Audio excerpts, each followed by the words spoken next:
So this is a test rig to replicate the setup in the truck. We have the grid heater set up on the frame. We've used stock wiring in order to replicate the conditions. This is the grid heater relay that's found in the truck, the OE grid heater relay found in the truck.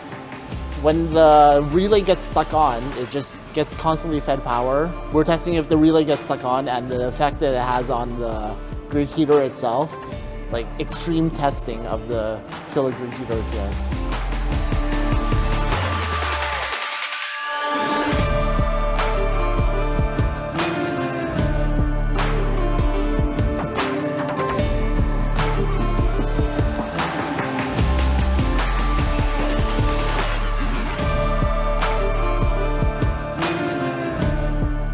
The relay, this guy died.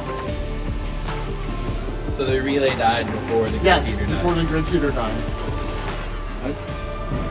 So that's good, actually. That's really good. Yeah. Yeah, I can hear it clicking. It's broken now. It's dead.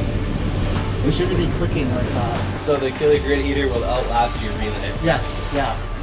Unreal. Which is ideal. Awesome. I don't want to touch it. No, don't. You can feel the heat coming off that.